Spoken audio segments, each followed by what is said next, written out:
राज्याभिषेक आणि वनवास या परस्पर विरुद्ध असणाऱ्या दोन भावनांच्या प्राप्तीत ज्यांच्या चित्ताचं स्थैर्य बिघडत नाही असे रामचंद्र प्रभू आहेत असं आपण बोललो. तशा अर्थाचे श्लोकही आपल्याला पाहायला सापडतात.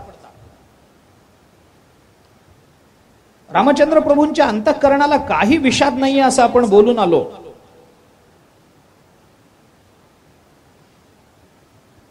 कारण ते ज्या वेळेला नंतर भरत आले आणि भरताने वसिष्ठांना विचारलं की ज्या वेळेला रामाला वनवास सांगितला आणि ते जायला निघाले तेव्हा त्यांचा चेहरा कसा होता हो गुरुजी, काय वाटलं त्यांना.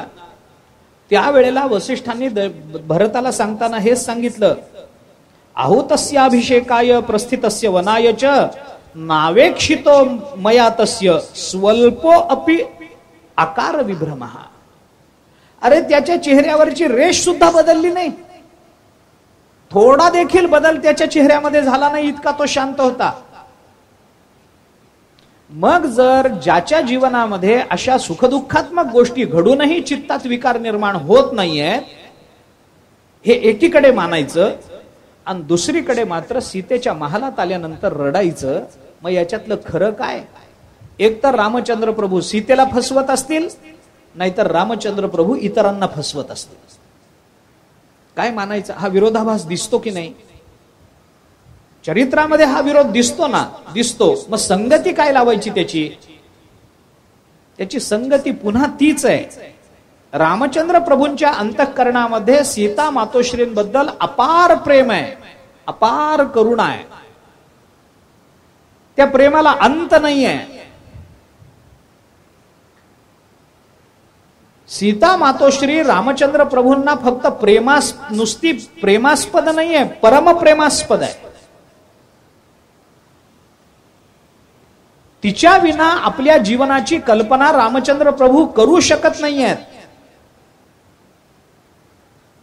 म्हणून सीता मातोश्री ज्या वेळेला धरणीमध्ये गेल्या त्यानंतर रामचंद्र प्रभूंनी आपला अवतार आवरायला सुरुवात केली. त्यांनी थांबायचं ठरवलंच नाही. ती गेली, आपलं संपलं.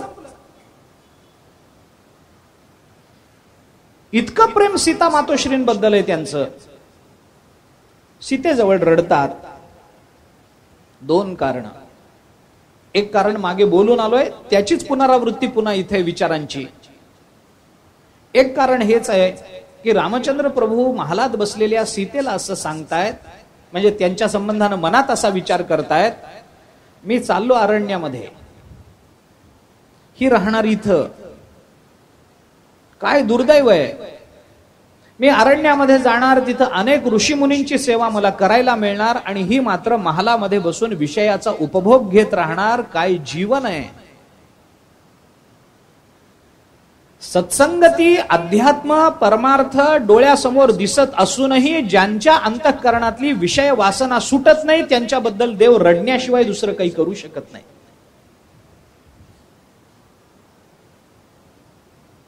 सत्संगती समोर आहे, ज्ञानेश्वरी आमच्या समोर आहे, गाथा आमच्या समोर आहे. आम्ही उचलून उघडावी आणि गाथा कुठूनही कशी वाचावी, आमच्या जीवनाचं कल्याण होणार आहे. पण गाथा घरामध्ये असून सुद्धा आमची विषय लालसा सुटत नसेल तर भगवान तरी रडण्याशिवाय दुसरं काय करतील. काय करतील. सीता मातोश्री तशा नाहीत, ही गोष्ट खरी आहे. पण रामचंद्रांच्या मनामध्ये हा विचार आहे की मी जाणार अरण्यामध्ये, अनेक ऋषीमुनींची मला सेवा करायला मिळणार, त्यांच्याबरोबर तात्विक वार्तालाप करता येणार, जीवनाची धन्यता कशाने होते असा प्रश्न मला विचारता येणार, त्यांच्याकडून त्या उत्तराची अपेक्षा ठेवून अतिशय गहन असं तत्वज्ञान, त्यांना प्राप्त झालेला परमात्मानुभव शब्दानुबद्ध करून ते आम्हाला सांगणार. आणि हे सगळं सुंदर चिंतन ऐकायला ही नसणार. ही नसणार याच्याबद्दलही नाहीये. ही नसेल ठीक आहे, मी हिला सांगेन, पण ही त्यावेळेला काय करत असेल तर राजमहालामध्ये विषयामध्ये अडकलेली असेल. म्हणून मी पुन्हा एकदा आपल्याला सांगतो, रामायणामध्ये अशी सगळीच पात्र आहेत की त्या प्रत्येक पात्राच्या ठिकाणी आपण आपली योजना करून रामायण पाहू शकतो. सीतेच्या जागी आपला विचार करून आपण रामायण पाहू शकतो. लक्ष्मणाच्या जागी आपण आपला विचार करून रामायण पाहू शकतो. दशरथाच्या जागी आपण आपला विचार करून रामायण पाहू शकतो. इतकंच नाही, मंथरेच्या जागीही आपण आपला विचार करून रामायण पाहू शकतो. इतकंच नाही, रावणाच्या जागीही आपण आपला विचार करून रामायण पाहू शकतो. रामायणाचं हे वैशिष्ट्य आहे. भागवतामध्ये असं घडत नाही. मी पुन्हा सांगतो आपल्याला, मला तुलना करायची नाहीये, पण वैलक्षण्य सांगायचंय. भागवतामध्ये प्रल्हादाच्या जागी आपण आपल्याला बघू शकतो काय? ताकदच नाही हो. 3-3 दिवसानंतर एक वाळलेलं पान खायचं, काय आम्ही त्याच्या जागी आम्हाला बघू शकतो? 9-9 दिवस, 12-12 दिवसानंतर मग एकदा श्वास घ्यायचा, शक्य आहे काय आम्हाला? आत्ताच कळतं आम्ही त्याच्या जागी नाही राहू शकत. रुक्मिणीच्या जागी आम्ही स्वतःला ठेवून बघू शकतो काय? शक्यच नाहीये. बलराम दादाच्या जागी आम्ही स्वतःला ठेवून बघू शकतो काय? शक्यच नाहीये. ध्रुवाच्या जागी आम्ही आम्हाला ठेवून बघू शकतो? नाही शक्य. हिरण्याक्ष हिरण्यकश्यपूच्या जागी आम्ही आम्हाला ठेवून बघू शकतो? नाही शक्य. बाकीचं सोडून द्या, भगवान श्रीकृष्णाच्या जागी आम्ही आम्हाला ठेवून बघू शकतो काय? नाही शक्य. एक जागा आहे, आम्ही फक्त अर्जुनाच्या ठिकाणी आम्ही आम्हाला बघू शकतो. बाकी कुणाच्या जागी नाही. कुणाची जागा आम्ही घेऊ शकत नाही भागवतामध्ये. पण रामायण हा असा अद्भुत ग्रंथ आहे की रामायणात येणाऱ्या रामचंद्र प्रभूंपासून ते मंथरेपर्यंत, रावणापर्यंत सगळ्यांच्या जागी आम्ही आमची कल्पना करू शकतो. आपण चिंतन करून पहा.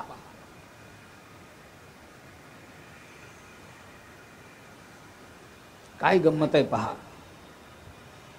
रामचंद्र प्रभू विचार करतात, हिचं आयुष्य तेवढं वाया जाईल. 14 वर्षाचा कालावधी, एवढा वेळ फक्त आपला विषयभोगात घालवायचा, सुखविलासामध्ये घालवायचा. ही 14 वर्ष आयुष्यातून निघून गेली, पुन्हा ही 14 वर्ष आयुष्यभर आपल्याला भेटणार नाहीयेत.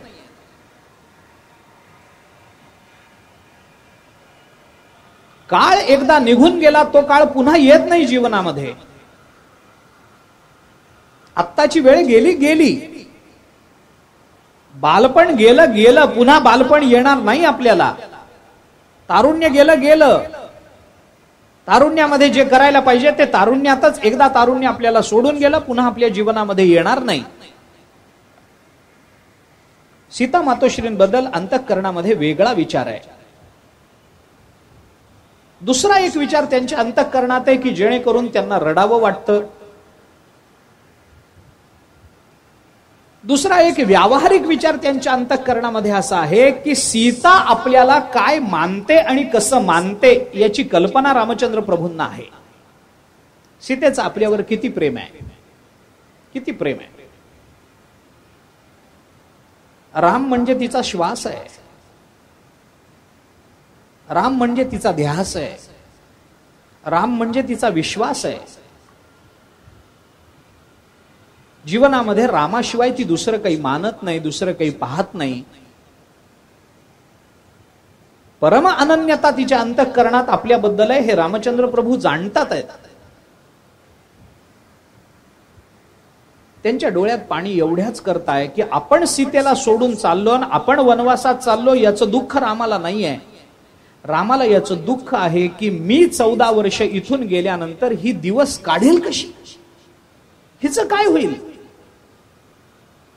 मोठ्यांना कधीही आपलं दुःख नसतं, ते नेहमी दुःखी होतात, ते दुसऱ्यांच्या दुःखानं होत असतात.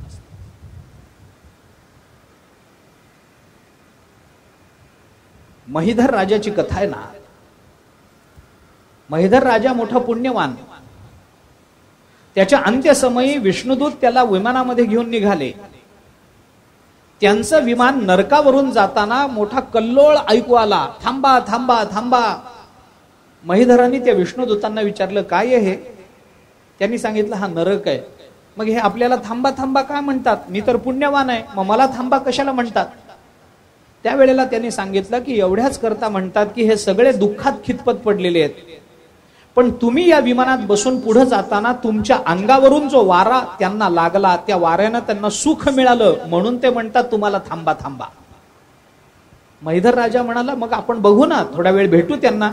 विष्णुदूतांनी सांगितलं नाही, नरकाला बघायचं असलं तरी पाप करावं लागतं आणि तुम्ही केलं नाही.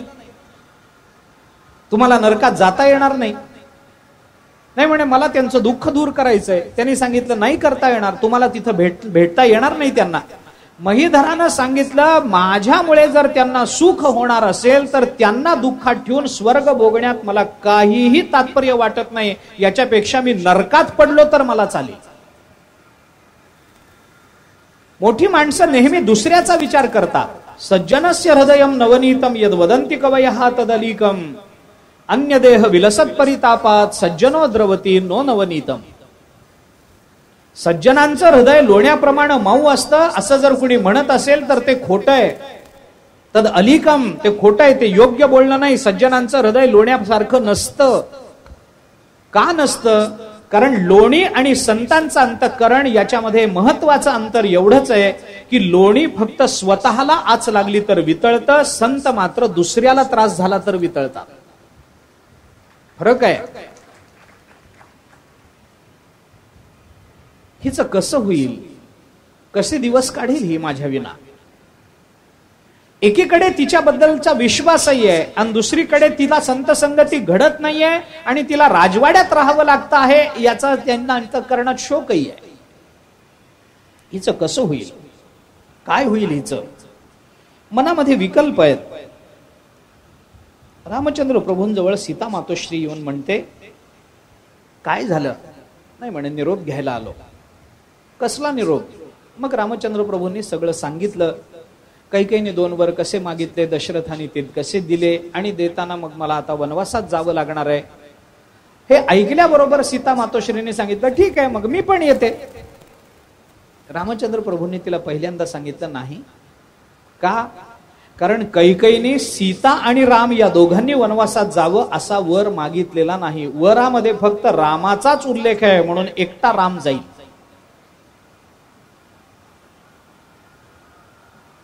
सीता म्हणाली असं होईल कसं? असं होईल कसं? राम एकटा जाईल असं स्पष्ट म्हटलंय का राम जाईल असं म्हटलंय? वरामध्ये कैकेयीने काय मागितलंय सांगा ना मला तुम्ही. सीता हाडाची वकील आहे. सीता मातोश्री म्हणते वरामध्ये तिने काय मागितलंय? भरताला राज्य आणि रामातला एकट्याला 14 वर्ष वनवास असं म्हटलंय का रामाला 14 वर्ष वनवास म्हटलंय?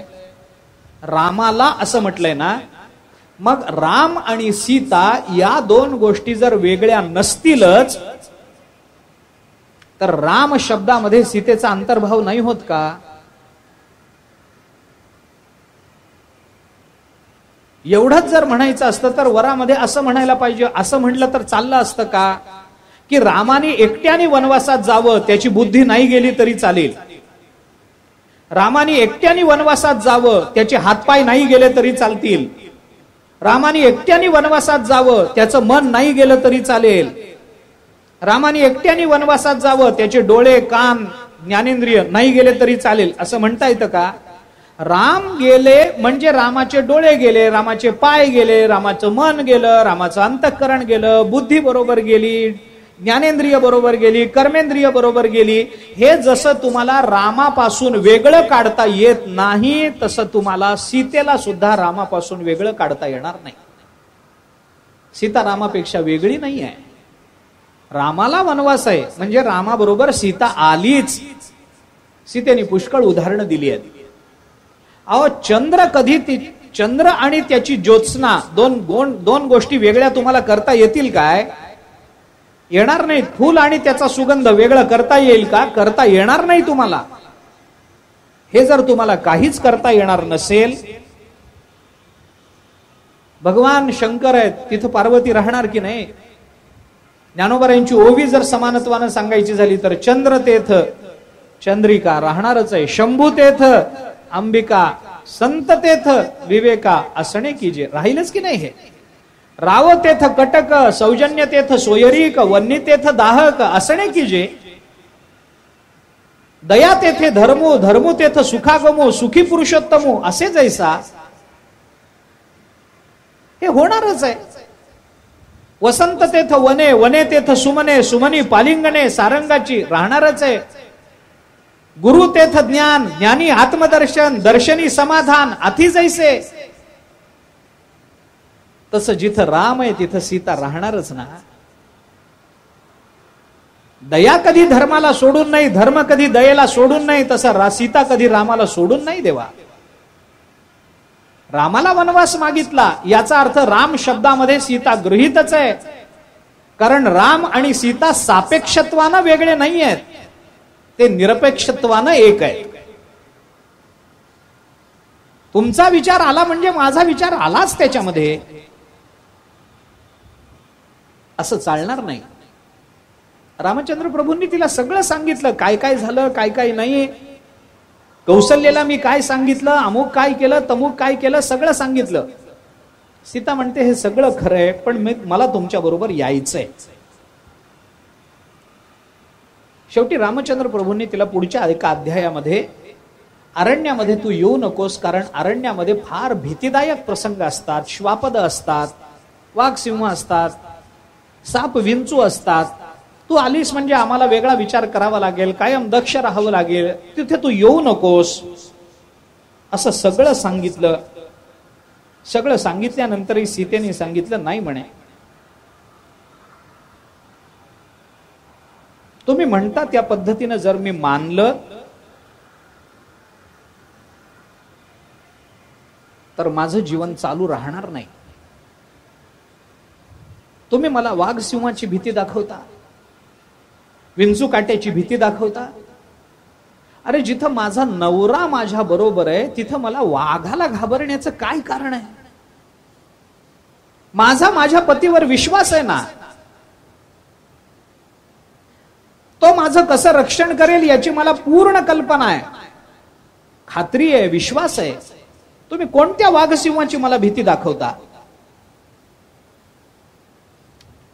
आणि तिथं वाघसिंह आहेत, मी एकटा जातो, तू येऊ नको, हे म्हणण्यामध्ये तुम्ही किती जणांचा अपमान करताय हे तुम्हाला कळतंय का?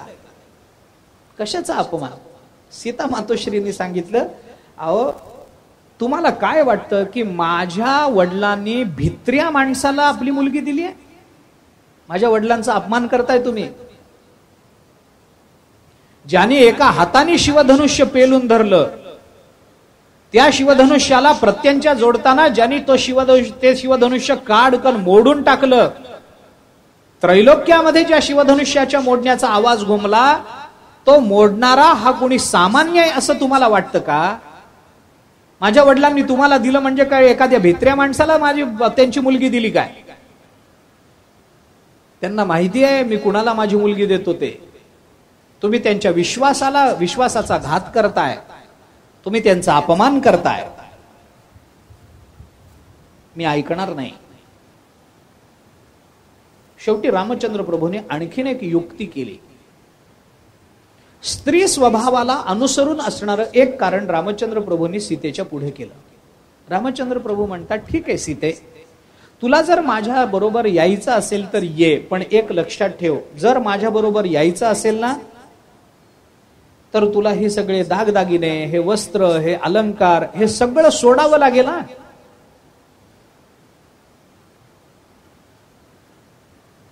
स्त्री कशालाही भुलली नाही तर याला नक्की भुलते.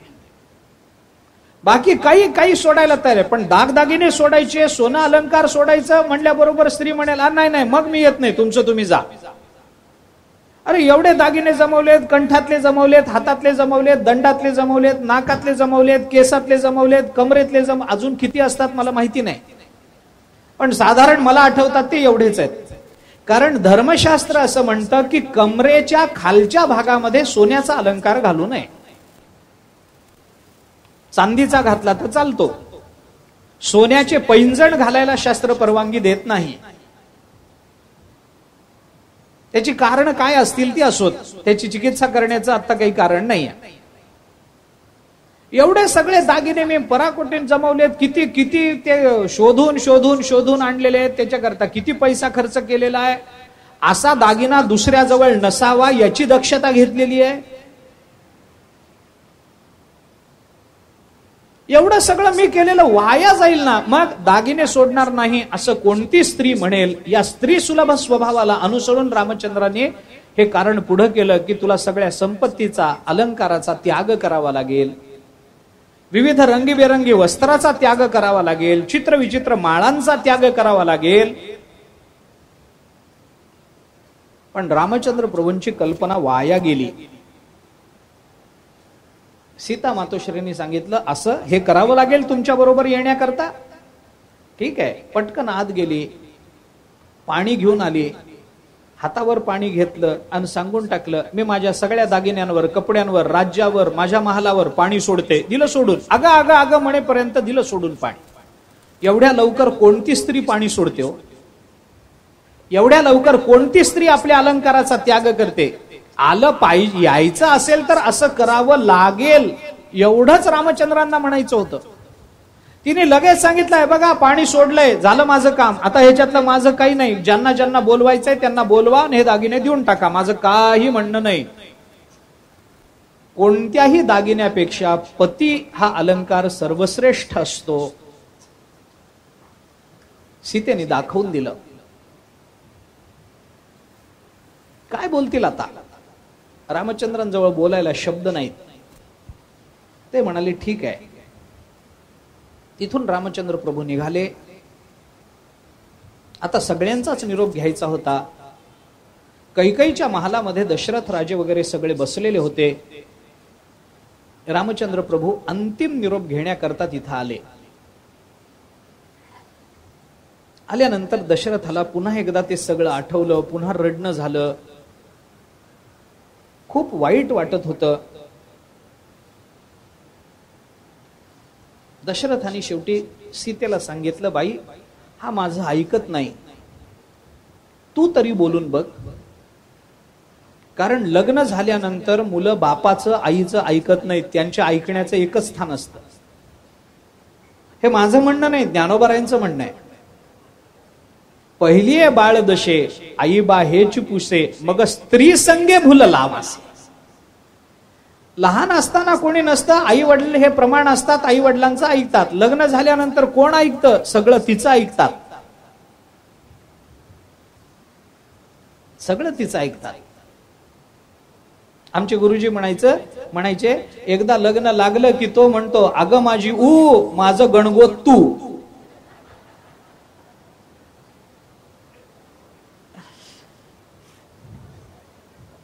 लग्न लागलं, संपलं. दशरथ राजाने सीतेला सांगितलं, सीते माझं हा ऐकत नाही, आता मी नको म्हटलं तरी हा जाणारच आहे, तू तरी काही सांगून बघ.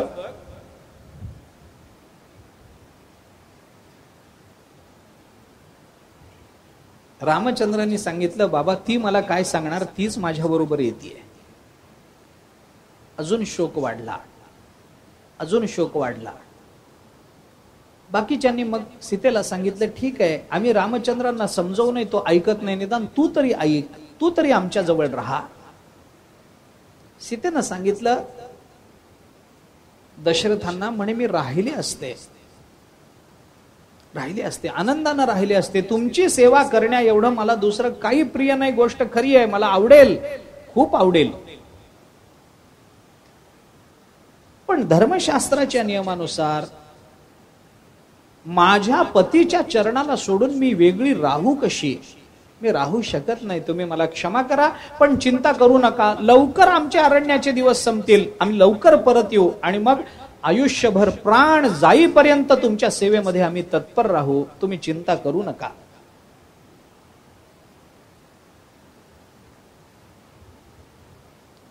शेवटी दशरथ आणि रामचंद्र प्रभूंना एक आणखीन प्रार्थना केली. दशरथ राजे म्हणाले, रामा तू आता माझं काहीच ऐकत नाहीस, निदान एक शेवटची मागणी तरी पूर्ण कर. म्हणे काय?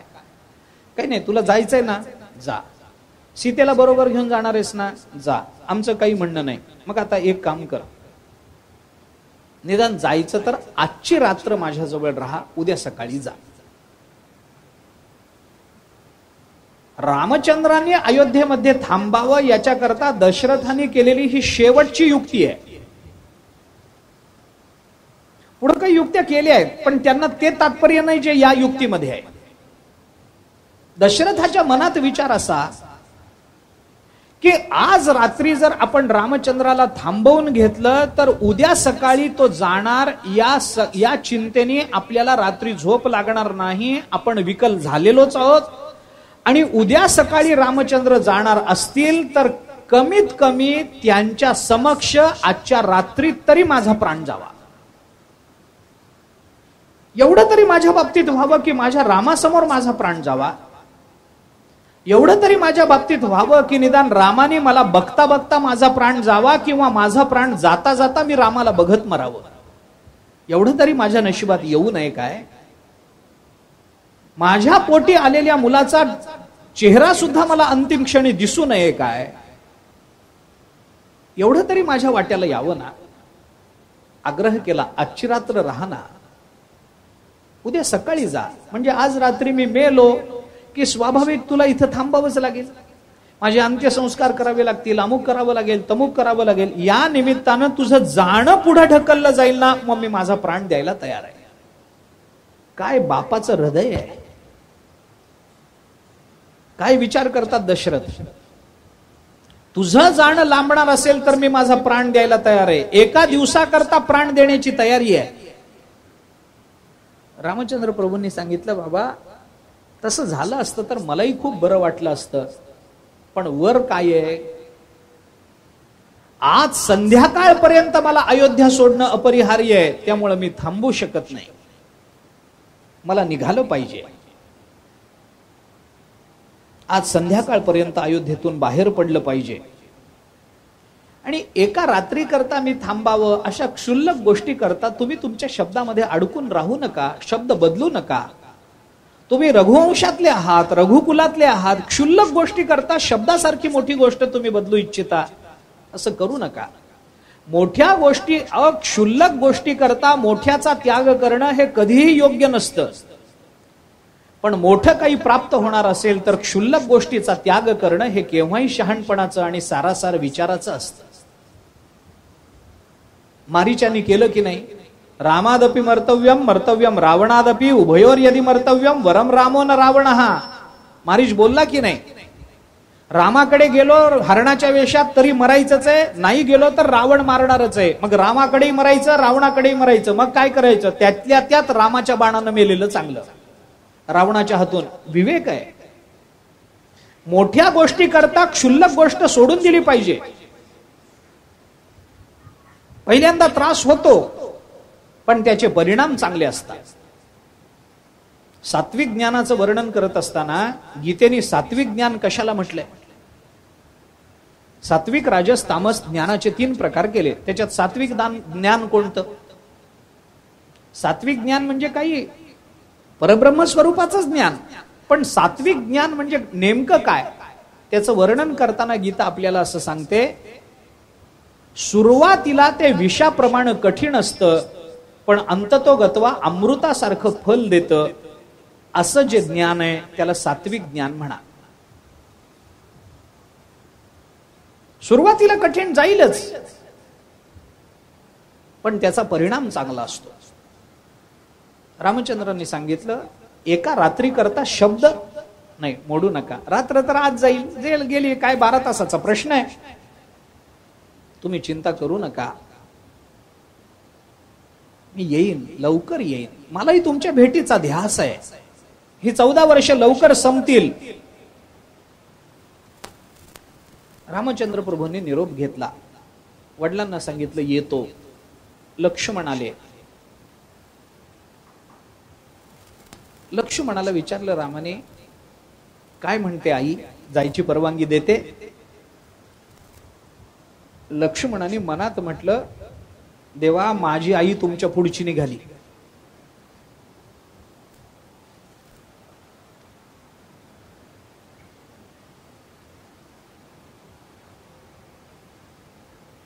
काय झालं? लक्ष्मणाने सुमित्रेने केलेला उपदेश रामाला सांगितला. 2 प्रसंगामध्ये मागे पुढे थोडस.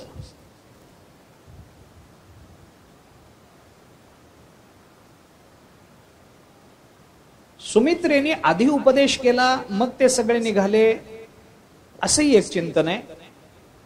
रामचंद्र प्रभू लक्ष्मण आल्यानंतर झालं, मातेने परवानगी दिली म्हणून सांगितल्यानंतर सगळ्यांनी दशरथाची परवानगी घेतली, येतो आम्ही असं म्हणून हात जोडून निघाले. तेवढ्यात कैकेयी पुन्हा म्हणाली थांबा. आता पुन्हा काय आडवं आलं? कैकेयी म्हणाली थांबा. सगळे थांबले. अरे नमस्कार करून झाला, निरोप घेतला, आता कैकेयी का पुन्हा आडवी येते? म्हणे काय आई आता काय आहे? रामचंद्रांनी विचारल्यानंतर कैकेयीने सांगितलं, वनात जायचे जे मला मिळालेला शब्द आहे, वनात जे तुम्हाला जायचं बोलणं झालंय ते असं जायचं बोलणं झालेलं नाही. मग वल्कल नेसून जायचं बोलणं झालंय. अंगावरचे कपडे काढून ठेवले पाहिजे. वल्कल नेसून जायचं बोलणी झालेली आपली, असं तुम्हाला जाता येणार नाही. निघाले होते, काढून ठेवा. रामचंद्रांनी सांगितलं, आई आमच्याकडे आता वल्कल नाही आहेत, पण आम्ही अरण्यात गेलो की सुमंत्र आम्हाला जिथं सोडतील तिथं वल्कल धारण करून आमच्या अंगावरचे सगळे कपडे आम्ही सुमंत्राबरोबर परत पाठवू. कैकेयी म्हणाली, त्याची चिंता करूच नकोस रामा, वल्कल तुझ्याकडे नाहीत हे मला माहिती होतं, म्हणून तुमच्या तिघांकरताही मी काल रात्रीच वल्कल आणून ठेवली आहेत. काय पातळ यंत्रीबाई असं, केवढा करुण प्रसंग आहे. आई सांगते तुम्ही वल्कल नेसून बाहेर पडा. झाडाच्या साली गुंडाळून बाहेर पडायचं. राज्याभिषेक ज्याचा होणार होता, जो सोन्याच्या सिंहासनावर बसणार होता, ज्याच्या मागे पुढे हत्ती झुलणार होते, देवादिक ज्याच्या समोर हात जोडून उभे राहणार होते, त्याला झाडाच्या साली नेसून 14 वर्ष दंडकारण्यामध्ये राहावं लागतंय. आणि ही वल्कल त्यांनी मिळवलेली नाहीत, जिनी ते वर मागितले ती आपल्या हाताने ती वल्कल त्याला देते. किती किती विदीर्ण अवस्था आहे, किती विटंबना असावी. अजून आपल्या हाताने ती वल्कल त्याला. रामचंद्रांनी सांगितलं, मग आनंद आहे आई, आमचे कष्ट तू वाचवलेस. कुठल्या तरी झाडाची साल काढून घेण्यापेक्षा तू आणली आहेस, चांगली गोष्ट आहे. आम्हाला कष्ट कमी झाले आमचे, दे. कैकेयीने त्यांना वल्कल दिली. रामचंद्र प्रभू आणि लक्ष्मणाने ती आपल्या अंगावरचे कपडे काढून वल्कल धारण केली. सीता मातोश्रींना तोपर्यंत वल्कल म्हणजे काय असतं हेच माहित नव्हतं.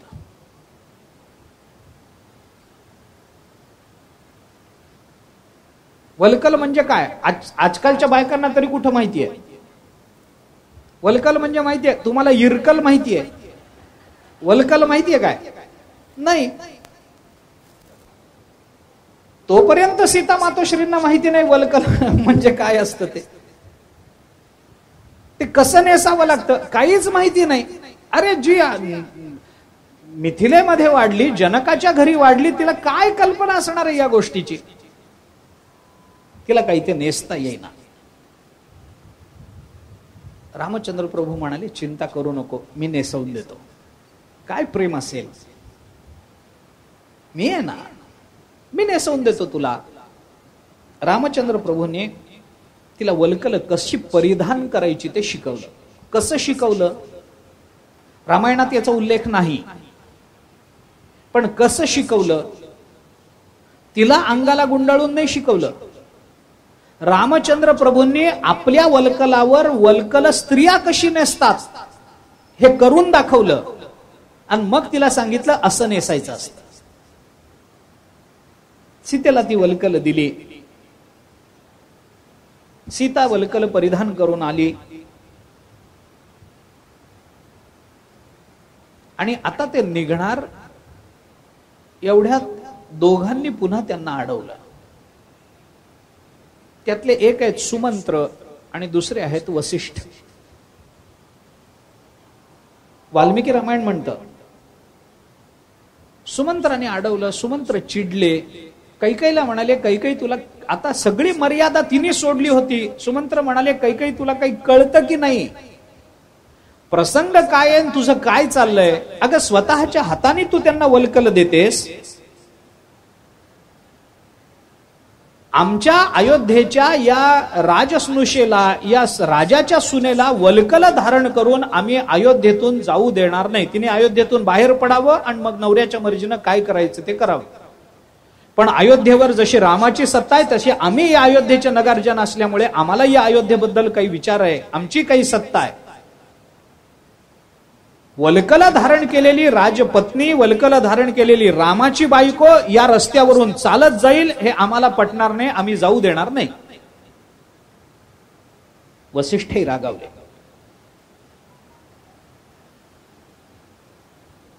वसिष्ठांनी तिथं सांगितलं, कैकेयी, दोघेही कैकेयीला बोलले,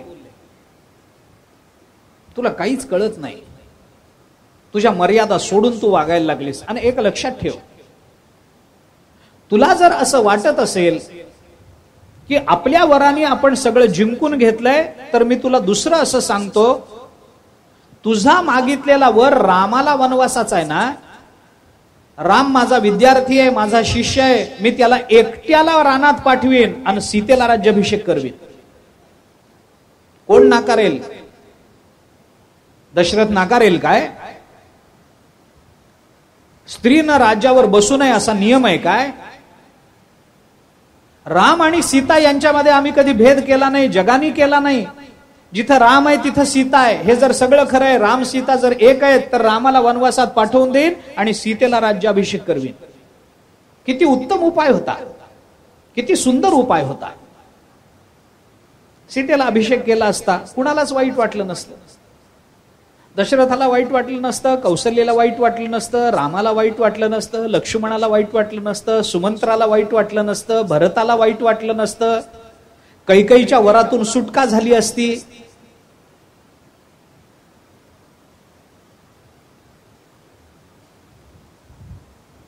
कैकेयीने मान्य केलं नाही.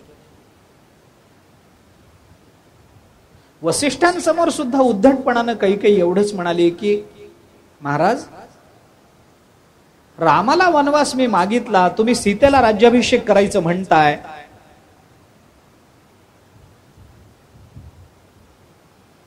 पण तुम्ही माझा एकच वर ऐकलात काय? रामाला 14 वर्ष वनवास एवढाच वर ऐकलात, त्याच्या आधीचा वर ऐकला नाहीत काय तुम्ही? मी पहिल्या वरात असं म्हटलंय की भरताला राज्य मिळालं पाहिजे, तुम्ही सीतेला बसवण्याची भाषा करताच कशी?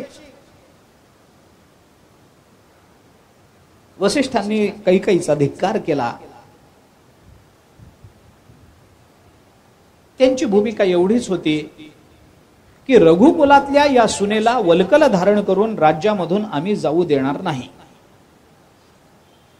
त्यांच्या आग्रहाने रामचंद्र प्रभूंनी सांगितलं, ठीक आहे, मला एकट्याला वनवास सांगितलाय वल्कल धारण करून, मी वल्कल धारण करतो. लक्ष्मणाने केली, माझं काही म्हणणं नाही, पण सीतेचा याच्यात काही संबंध नसेल तर भगवंताने पुन्हा रामचंद्र प्रभूंनी सीतेला आत पाठवलं, चांगली वस्त्र परिधान करायला लावली, अलंकार परिधान करायला लावले आणि मग हे तिघे तिथून बाहेर पडले. बाहेर पडताना सुमित्रेला जेव्हा लक्ष्मणाने नमस्कार केला, तेव्हा सुमित्रेने लक्ष्मणाला पुन्हा एकदा उपदेश केला. सुमित्रा म्हणाली, लक्ष्मणा, तुझ्यासारख्या भाग्यवान तू आणि माझ्यासारखी भाग्यवान मी. अरे, प्रत्यक्ष परब्रह्माची सेवा करण्याची संधी तुझ्या जीवनामध्ये आली, केवढा भाग्यवान आहेस. आणि अशा भाग्यवान पुत्राला जन्म देणारी मी तरी किती भाग्यवान आहे. ही संधी सोडू नकोस. अरे, रामाची सेवा करण्याकरताच आपल्याला देह मिळाला आहे, आपला जन्म केवळ तेवढ्या करताय. आणि तुझ्या सुदैवाने रामचंद्र प्रभूंनी तुला घरात ठेवलं नाही, बरोबर नेण्याची तयारी दाखवली. बाबा, सगळ्या संधी जीवनामध्ये अनुकूल रूपाने कधी प्राप्त होत नसतात. तुझ्या सुदैवाने सगळीच अनुकूलता तुला प्राप्त झाली आहे.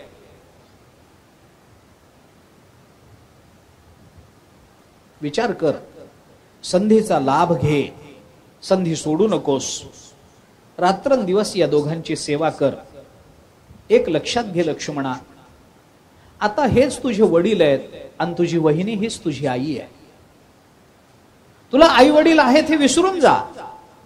आमच्या दोघांची, त्या दोघांची सेवा करताना जर आमच्या दोघांची तुला आठवण आली तर तुझी सेवा कमी पडते, हे तू लक्षात घे.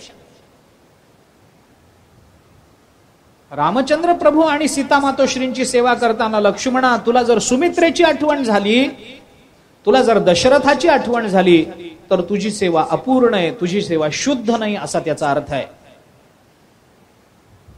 रामाच्या ठिकाणी दशरथ मान, सीतेच्या ठिकाणी सुमित्रा मान. रामम दशरथम विद्धी माम विद्धी जनकात्मजाम. अयोध्याम अटवीम विद्धी गच्छतात यथा सुखम. रामाच्या ठिकाणी दशरथाला पहा, सीतेच्या ठिकाणी मला पहा, आणि अरण्याच्या ठिकाणी सगळ्या अयोध्येला पहा. आपलं अरण्य, आपल्याला प्राप्त झालेलं अरण्य हीच आपली अयोध्या आहे असं समजून त्यांच्या अखंड संगतीत राहा.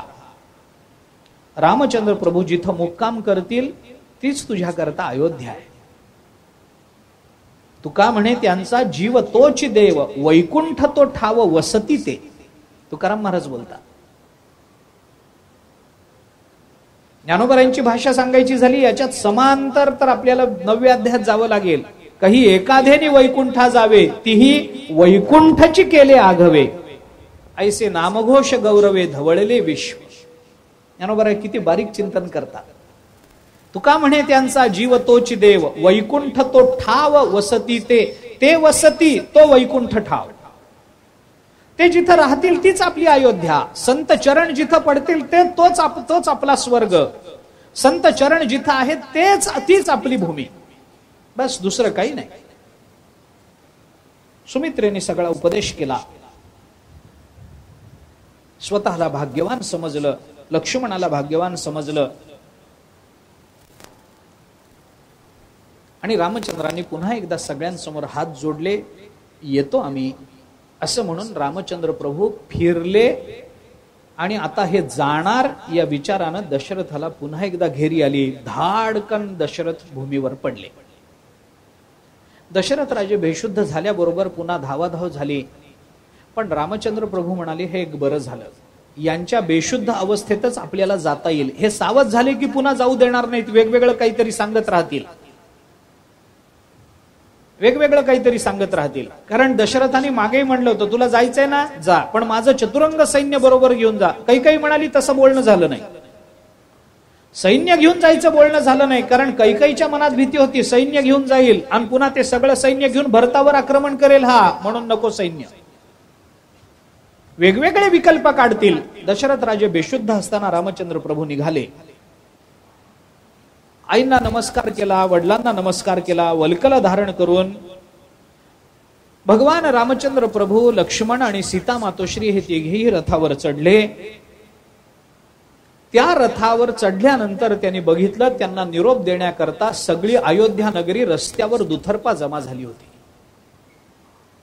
सगळा जनसमुदाय समोर होता. रामचंद्र प्रभूंनी सगळ्यांना हात जोडले. तुम्ही माझे नगरजन आहात, माझ्यावर कृपा करा. हा 14 वर्षाचा काल माझा सुखसंगतीमध्ये, संत संगतीमध्ये, संत सेवेमध्ये जावा एवढा आशीर्वाद द्या, अशी प्रार्थना सगळ्या नगरजनांना त्यांनी केली. नगरजन मानायला तयार नाहीत. ते म्हणतात नाही आम्ही जाऊ देणार नाही, तुम्हाला इथंच राहावं लागेल. आम्ही भरताचं राज्य स्वीकारणार नाही, भरताला राजा म्हणून आम्ही मानणार नाही. नगरामध्ये जी शांती प्रस्थापित झालेली आहे ती शांती टिकणार नाही. रामचंद्र प्रभूंनी सांगितलं एक लक्षात घ्या, तुमचं असं बोलणं मला पटत नाही. तुम्ही अशा पद्धतीनं काहीतरी करावं, बंड पुकारावं असं माझे वडील काही बोलले नाहीत. जे झालंय ते कौटुंबिक झालंय.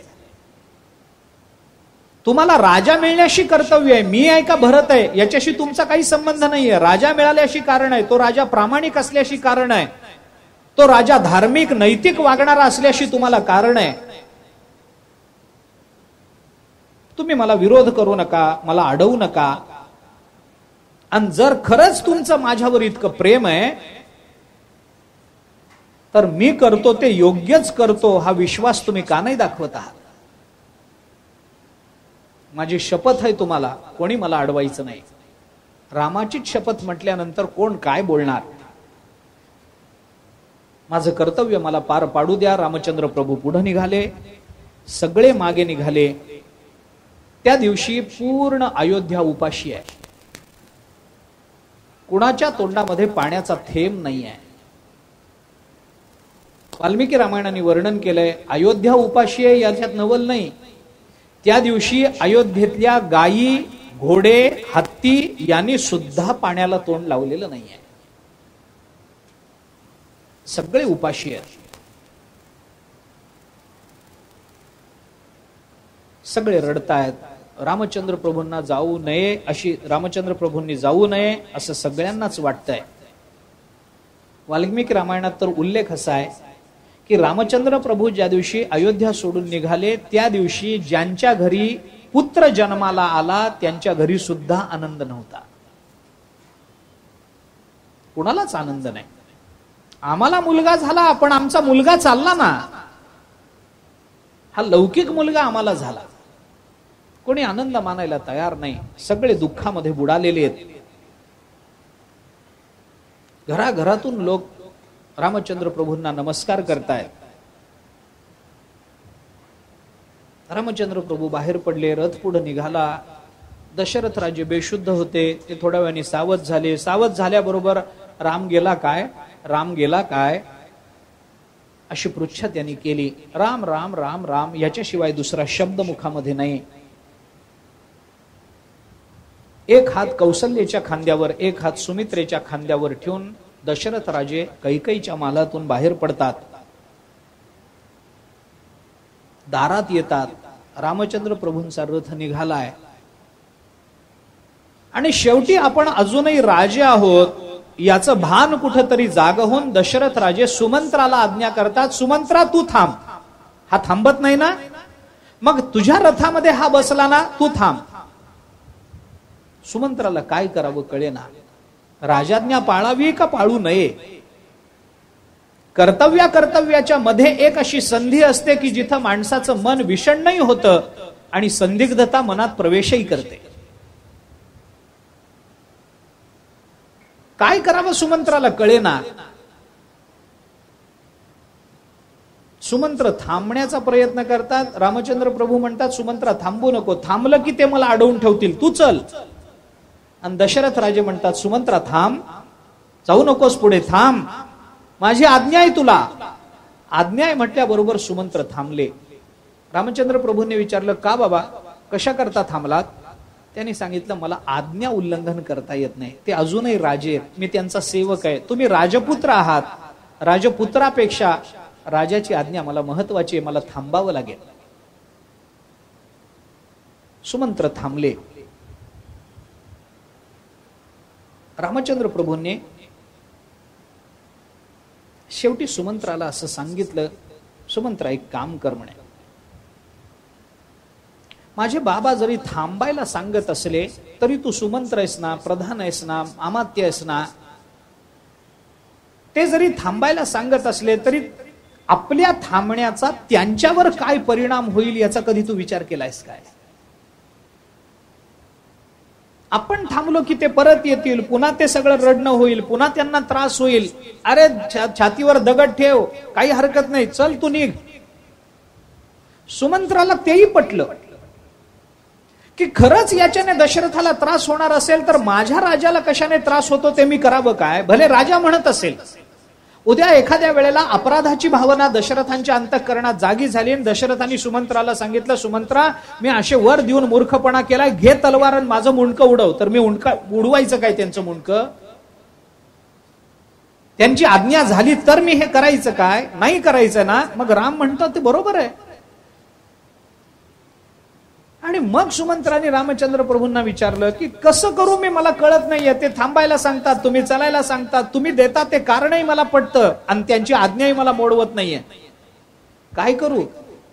रामचंद्र प्रभूंनी त्यांना मधला मार्ग सांगितला. रामचंद्र प्रभू म्हणाले एक कर म्हणे सुमंत्रा, आता काय करायचं, काही नाही, तू पुढे चल. अहो पण त्यांची आज्ञा आहे ना.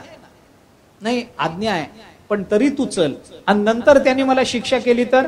रामचंद्र प्रभू म्हणाले नंतर जर त्यांनी तुला असं दरडावून विचारलं मी तुला थांब म्हणून आज्ञा करत होतो, तू का थांबला नाहीस, तर त्यावेळेला त्यांना असं सांग की रथाच्या चाकाच्या खडखडाटामध्ये मला तुमचे शब्द ऐकू आले नाहीत. कसे मार्ग असतात बघा. संकट आहे.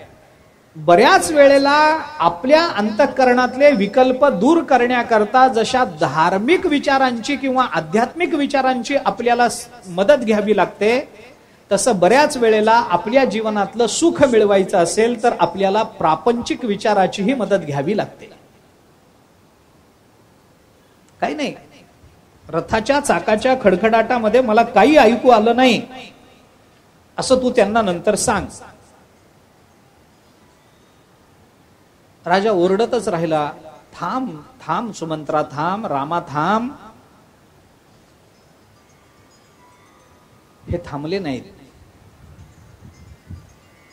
हा उपाय सुमंत्रांना सांगताना रामाला काही फार आनंद वाटला असेल का, की माझ्या वडिलांशी तू खोटं बोल, हे सांगताना रामाला काही प्रशस्त वाटलं काय? पण ती वेळ तशी होती. पुढे निघाले, सगळी अयोध्या त्यांच्या मागून धावते आहे. अयोध्येच्या लोकांनी शेवटी रामचंद्र प्रभूंना आणि बाकीच्यांना सांगितलं, एक लक्षात घ्या, आम्ही रामाबरोबर जाणार आहोत, आम्हाला अयोध्येशी काही घेणं देणं नाहीये. राम जिथे थांबेल तिथं आम्ही अयोध्या वसू, काही घेणं देणं नाही आम्हाला. फार सुंदर विचार वाल्मिकी रामायणाने बोलून दाखवलाय. नहितच भाविता राष्ट्रम यत्र रामो न भूपतीही. अरे ज्या राज्याचा राम राजा नाही ते राज्य आम्हाला राष्ट्र वाटत नाही. तद वनम भविता राष्ट्रम यत्र रामो निवत्स्यति. जिथं राम राहील त्याला आम्ही राष्ट्र बनवू, त्याला आम्ही अयोध्या बनवू. ज्या राष्ट्रामध्ये राम नाही तिथं आम्ही थांबणार नाही, त्याला आम्ही राष्ट्र मानणार नाही. नहितच भविता राष्ट्रम, ते राष्ट्र आम्ही मानणार नाही, ते राष्ट्रच नाही. यत्र रामो न भूपतीही, जिथं राम राजा नाही आहे पण आम्ही त्याला राष्ट्र मानू. तद वनम भविता राष्ट्रम, ते वन आम्हाला राष्ट्र वाटेल कधी. यत्र रामो निवत्स्यति, जिथं रामाचा निवास होईल. आम्हाला राम पाहिजे, जिथं राम आहे तिथं अयोध्या आहे. निघाले पुढे.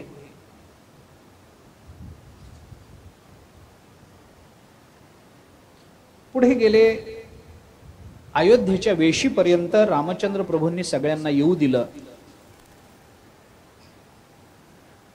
रामाबद्दलच्या भावना सर्वांच्याच अंतःकरणामध्ये होत्या.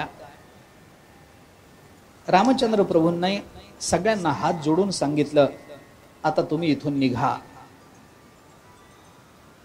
वाटेल ते सोडण्याची तयारी असणारी ती अयोध्या रामचंद्र प्रभूंना सोडायची तयारी दाखवत नाही. सगळ्यांना हात जोडून रामचंद्र प्रभूंनी सांगितलं. रामचंद्र प्रभूंचा शब्द मोडण्याचं सामर्थ्यही तसं कुणाच्या हातात ठिकाणी नव्हतं. अयोध्या मागे पडली, लोक थांबले. पण अयोध्येमधले काही विशेष लोक रामचंद्र प्रभूंचं न ऐकता त्यांच्या बरोबर पुढे जात आहेत.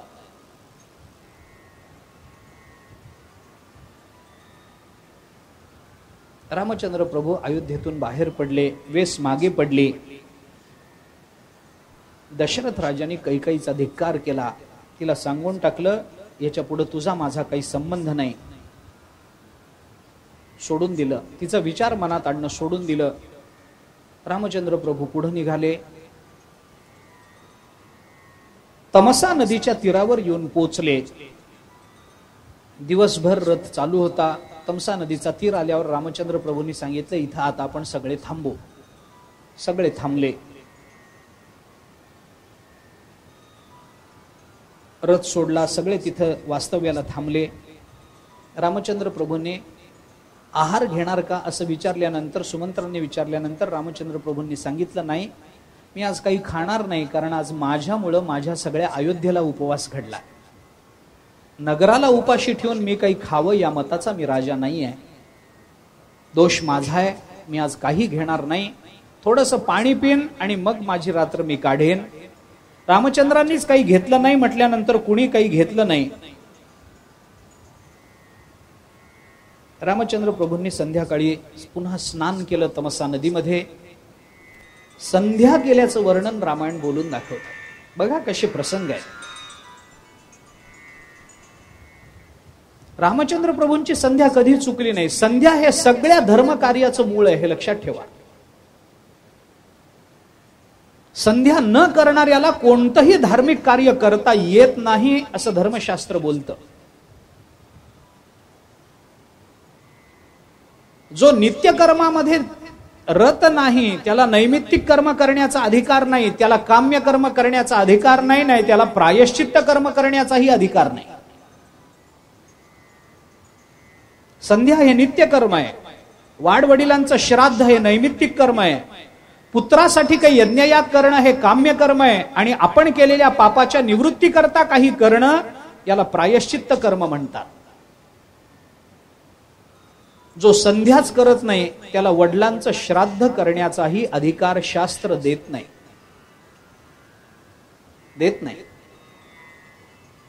संध्या हे सगळ्या धर्म कर्माचं मूळ आहे.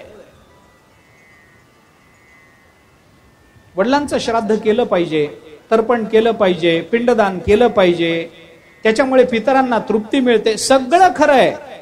पण हे करण्याचा अधिकार कुणाला? फक्त वडील गेले म्हणून श्राद्ध करणं हा अधिकार नाही. श्राद्धाचा अधिकार कुणाला? जो नित्य कर्मामध्ये रत आहे, ज्याची संध्या चुकत नाही, त्याला श्राद्धाचा अधिकार, त्याला काम्याचा अधिकार, त्याला प्रायश्चित्ताचा अधिकार दिला गेला. रामचंद्र प्रभूंची संध्या कधी बंद पडली नाही, कधी थांबली नाही. सगळं नगर सोडून बाहेर पडले. कोणी बरोबर नाहीये, काही निवडक लोक बरोबर आहेत, सीता बरोबर आहे, सुमंत्र बरोबर आहे, लक्ष्मण बरोबर आहे. त्यांनी काही आहार घेतला नाही, पाणी प्यायले आणि झोपण्याच्या पूर्वी रामचंद्र प्रभूंनी संध्या केली. हे मान्य आहे. संध्या कधी करावी? जोपर्यंत नक्षत्र आकाशामध्ये दिसतायत तोपर्यंत अर्घ्य पडलं पाहिजे असं धर्मशास्त्र आहे. ब्राह्ममुहूर्त, आता आपल्या भाषेत बोलायचं झालं तर 2:30-3 वाजता ब्राह्ममुहूर्त सुरू होतो. त्याच्या पुढे एक मुहूर्तभर, म्हणजे जोपर्यंत नक्षत्र आकाशामध्ये दिसतायत, सूर्योदयाच्या पूर्वी आपलं अर्घ्य पडलं पाहिजे. खरं तर वेळ पाळता येत नसेल, ठीक आहे, आपण प्रायश्चित्त घेऊ शकतो, पण संध्या नाही थांबवू शकत. संध्याकाळी त्रिकाळ संध्या सांगितली आहे. रामचंद्र प्रभूंनी संध्या वंदन केलं. काय असतं संध्येमध्ये? धर्मशास्त्र म्हणतं संध्या केल्याने काही कुणाला पुण्य लागत नसतं. मग कशा करता करायची? संध्या केल्यानं पुण्य नसतं, पण नाही केलं तर पाप लागतं, म्हणून करावं लागतं. संध्या केल्याचं पुण्य नाही, संकल्प आहे त्याला. काय संध्येचा किती साधा संकल्प आहे. मम उपात दुरित क्षयद्वारा श्री परमेश्वर प्रीत्यर्थम प्रातः किंवा सायं संध्या उपासीचे, एवढाच आहे त्याच्यात. काय त्या संकल्प, काय मोठा संकल्प आहे काय? द्विपद चतुष्पद सहितानाम क्षेम स्थैर्य आयु आरोग्य ह्याच्याकरता संध्या आहे काय? नाही. मम उपात्त दुरित क्षयद्वारा परमेश्वर प्रीत्यर्थम, संपलं. मला पाप लागू नये आणि भगवंतासाठी म्हणून मी हे करतोय, माझ्यासाठी संध्या नाहीच आहे. म्हणूनच जो भगवंता करता रोज काही करत नाही त्यांनी ते न करणं हा दोष आहे. विचार करा. रामचंद्र प्रभूंची संध्या चुकली नाही. सुमंत्रांनी सगळ्यांना सांगितलं इथं मुक्काम करायचा आहे. नियमित जीवन म्हणजे काय हे रामचंद्र प्रभूंनी दाखवून दिलं. चांगलं जीवन कसं जगायचं असतं.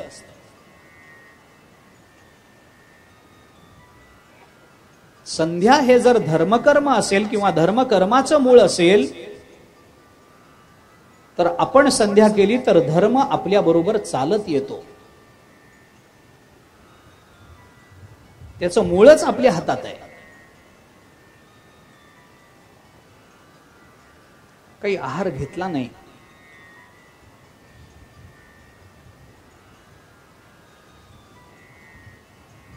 संध्याकाळ झाली, रामचंद्र प्रभूंकरता गवताचं आसन मांडलं गेलं, त्याच्यावर झोपायचं ठरलं. रामचंद्र प्रभू त्या आसनावर बसले. लक्ष्मण थोडेसे लांब उभे होते. लक्ष्मणाने बघितलं रामाचं अंग असं थरथर कापतंय, गदगद हलत आहे. लक्ष्मण जवळ येऊन बघतात तर रामचंद्र प्रभू रडतायत असं त्यांना दिसलं.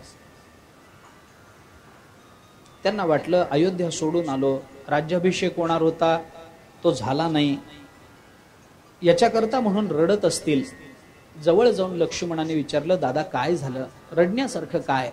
आपण सोडून आलो ना सगळं, आता रडण्यात काय तात्पर्य आहे, कशा करता रडता?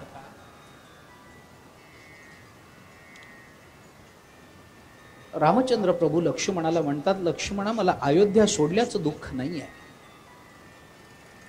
माझा राज्याभिषेक होणार होता ते मला वनवासात जावं लागतं याचं मला दुःख नाहीये, मग का रडता? रामचंद्र प्रभू म्हणतात, लक्ष्मणा काहीच नाही, बाबांची फार आठवण येते रे. अखंड त्यांचा ध्यास माझ्या चित्ताला आहे. त्यांना काय वाटत असेल, त्यांचे हाल काय झाले असतील, ते शुद्धीवर तरी आलेत का नाही मला कल्पना नाही. त्यांना बेशुद्ध अवस्थेमध्ये तसंच टाकून मी निघालो होतो. बाहेर पडताना त्यांची अतिशय कृश झालेली, हात हलवत अतिशय क्लांत होऊन थांब थांब म्हणणारी मूर्ती माझ्या डोळ्यासमोरून हलत नाही. मला कौशल्याची आठवण येत नाही, मला भरताची, शत्रुघ्नाची, कुणाची आठवण येत नाही. मला फक्त आणि फक्त बाबांची आठवण येते. लक्ष्मणाला वाईट वाटलं, त्याच्या डोळ्यातून अश्रुपात झाला.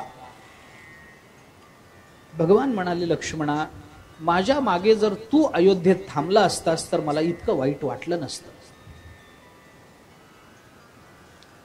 मी इतका क्लांत झालो नसतो, इतका त्रास मला झाला नसता. पण तूही नाहीस, मी नाही, भरत आणि शत्रुघ्न दोघे तिकडे आहेत. त्यांच्या जवळ विचार करणारं कोणी नाही आहे. कैकेयी तिथेच आहे, सुमित्रा तिथेच आहे, कौसल्या तिथेच आहे. हे सगळं जरी खरं असलं तरी दशरथाच्या अंतःकरणामध्ये पुत्रवियोगाचं जसं दुःख आहे तसं या सर्वांच्याच अंतःकरणात आहे. कुणी कुणाला सांभाळायचंय बाबा? कोणी जवळ नाही आहे. काय अवस्था झाली लक्ष्मणा आपल्या कुळाची. आपल्या वडिलांच्या विकल अवस्थेमध्ये आपण कोणीही त्यांच्या जवळ नसावं असा प्रसंग आपल्या कुळावर ओढवतोच कसा रे. खूप वाईट वाटलं.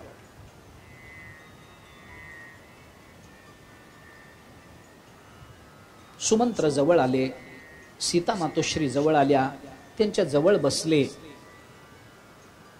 त्यांच्या बरोबर थोडस बोलल्याने दुःख शेवटी माणसाचं कमी होतं ना.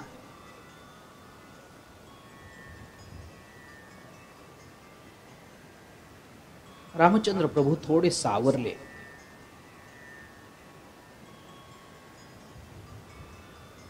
सगळेच थकलेले होते. दिवसभर रथ चालतोय, घोडे धावतायत, पण रामचंद्र प्रभूंचं हे दुःख बघून घोड्यांनी सुद्धा एवढं धावाधाव करून चारा खाल्ला नाही त्या दिवशी. अरे माणसाला काही भावना असतात, मान्य आहे. कुठेतरी शारीरिक दुर्बलतेवर माणसाच्या भावना कधी कधी मात करतात, हेही मान्य आहे. पण हा पशु आहे, काही झालं तरी पोट भरणं, आहार, निद्रा, भयमैथुनांच्या एवढंच त्याला कळतं. पण त्या दिवशी त्या घोड्यांनी काही खाल्लं नाही. सगळे चालत आलेले, दिवसभर चालत आलेले, सगळेच थकलेले. रामचंद्र प्रभू थोडा वेळ झोपले. ते झोपले ते बघितल्यानंतर त्यांच्या बरोबर आलेले जे कोणी विद्वान होते ते सगळेच झोपले. झोपून झाल्यानंतर मध्यरात्री रामचंद्र प्रभू जागे झाले. त्यांनी सुमंत्राला उठवलं, लक्ष्मणाला उठवलं, सीतेला उठवलं आणि त्यांना सांगितलं, आवाज न करता इथून बाहेर पडा, पटकन बाहेर पडा. आता इथं थांबू नका. सकाळ झाली की हे पुन्हा आपल्या बरोबर येणार. यांना दंड काढण्यापर्यंत, आपल्या शेवटपर्यंत 14 वर्ष हे आपली साथ सोडणार नाहीत. यांना चुकवून आपल्याला गेलं पाहिजे.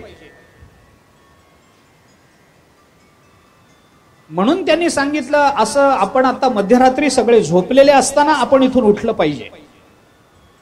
सुमंत्राला सांगितलं, मध्यरात्रीची वेळ आहे,